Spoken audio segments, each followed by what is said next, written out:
Hello and Assalamualaikum. My name is Muhammad Hamid BKARK2024, matrix number 313027. For question 18, oil pump is classified as verified as it is used more than one accounting period and it used in production and supply for agriculture producer.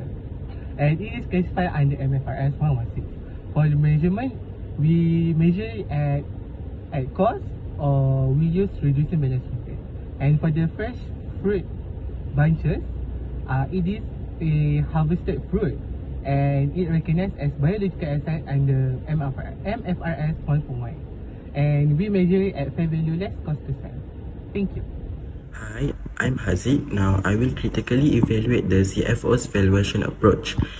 The main issue is that the CFO applied the market price of harvested FFB, which is 650 ringgit per ton, directly to a major FFB without considering biological transformation risks, harvest uncertainty, or the time value of money. This resulted in a fair value gain of 6.5 million ringgit that may not represent the actual value of the biological assets. This approach also compromises the qualitative characteristics of faithful representation under the IASB conceptual framework. Firstly, neutrality is affected because valuation appears to be influenced by investor negotiations, creating bias by overstating the company's assets and profits. Secondly, completeness is compromised because the valuation ignores important uncertainties such as disease, pests, weather conditions, yield variability, and future costs before harvest. Lastly, freedom from error is not achieved because immature FFB cannot be sold at the same market price as harvested FFB. In terms of economic substance versus legal form, although the CFO argues that FFB are biological assets under MFRS 141 and market prices exist, the economic substance is different. Immature FFB have not complete their biological transformation and cannot yet be harvested or sold, so their current value should be lower than harvested FFB. A more appropriate valuation would be either to measure the immature FFB using the cost model when reliable fair value is unavailable, or to use an adjusted fair value approach by considering expected yield, harvest date, future selling price, cost to complete biological transformation, and appropriate risk-adjusted discount rate. Therefore, the CFO's approach does not provide a faithful representation of the biological assets and may overstate the company's financial position and performance.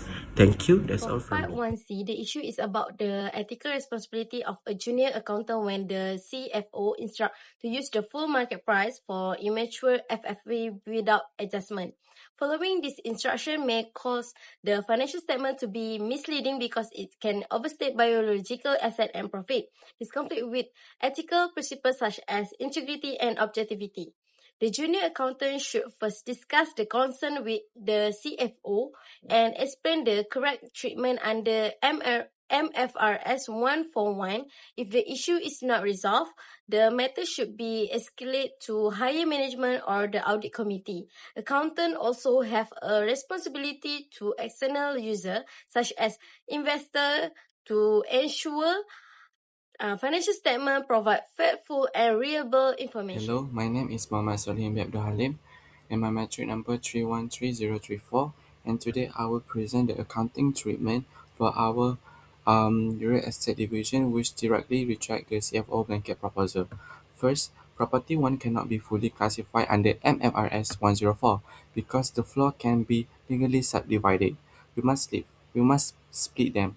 The 7th floor leads to retail tenant fall under MFRS 104 investment property using the fair value model, but the 3rd floor used as a corporate HQ must be accounted for under MFRS 116 PPE and subjected to regular depreciations.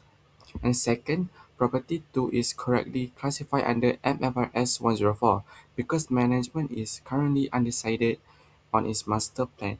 So, MFRS 104 rules that the land with an undetermined future use must be treated as held for capital appreciation. And last but not least, property 3 is strictly an inventory asset under MFRS 102. It's being actively constructed for sales in ordinary course of business, meaning it must be measured at lower cost or net reservable value, completely prohibiting fair value gains. Thank you. To answer question B, which is critique of the CFO blanket proposal, so ultimately the CFO proposal to apply MFRS 104 fair value model to all three assets severely violate the qualitative characteristic of faithful representation because it's like neutrality and mispresent the true economic substance for our operation just to inflate earning for an investor. Thank you. Moving on to question 3, let's evaluate the two issues faced by the food manufacturing division under MFRS 137. First, for the product recall cost, our decision is to recognize a provision. This is because the public announcement made before authorization creates a clear constructive obligation. Furthermore, an outflow of resources is highly probable based on the 70% return estimate. Therefore, a reliable measurement is available using the most likely best estimate of 1 million ringgit. Second, for the consumer lawsuit, we do not recognize a provision and instead disclose it as a contingent liability. The company's legal advisor stated there is only a 30% chance of losing the case. Because this likelihood is under 50%, an outflow of resources is only possible, not probable. Thus, it fails the recognition criteria for a provision. Finally, looking at part B, how does uncertainty influence this decision? Essentially, uncertainty directly determines whether an obligation is recognized as a liability or merely disclosed in the notes. A probability above 50% trigger financial statement recognition, while a lower probability requires a contingent liability disclosure.